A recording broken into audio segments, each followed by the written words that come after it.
Sir દુષ્કર્મના કેસમાં આરોપીની ધરપકડ કરવી શું આખી હકીકત? તારીખ 27/3/2026ના રોજ ગાંધીગ્રામ પોલીસ સ્ટેશનમાં ફરિયાદ દાખલ કરવામાં આવેલી, જેમાં ફરિયાદીબેન જે ભોગ બનેલા દુષ્કર્મનો એમને BNS કલમ 64, 2M, 70, 113 તથા IT એક્ટ મુજબ પણ ગુનો દાખલ કરવામાં આવેલો છે. જેમાં જોતા આરોપી છે ધવલ પંકજભાઈ દેસાઈ, જેઓ આજે આ ગામના જે દુષ્કર્મના ભોગ બનનાર ફરિયાદી બેન છે એ 2000 પહેલાં સ્કૂલમાં શિક્ષિકા તરીકે ફરજ બજાવતા હતા.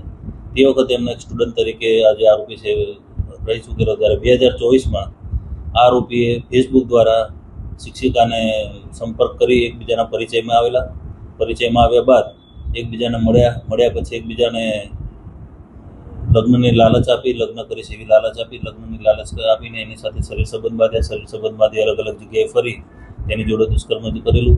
ત્યારબાદ તેને આ ફરિયાદી પાસેથી રોકડા રૂપિયા 6 લાખ ઓનલાઈન તેમજ રોકડા મળી કુલ 6 લાખ રૂપિયા ફરિયાદી પાસેથી લીધેલા, તેમજ એના દાગીના પણ લીધેલા.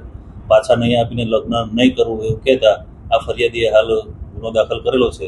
ત્યારબાદ આરોપીએ એના જે વોટ્સઅપ ચેટ કરેલા હોય તે વોટ્સઅપ ચેટ, તેના અર્ધનગ્ન હાલતના ફોટો તેમજ એની બેંક ડિટેલ વગેરે વાયરલ કરેલા એ બાબતનો પણ IT એક્ટ મુજબનો ગુનો દાખલ કરેલ છે. અને તે હાલ આરોપી ધવલ પંકજભાઈ દેસાઈની ધરપકડ કરવામાં આવેલી છે અને જેની તપાસ હાલ ગાંધીગ્રામ પોલીસ કરી રહી છે.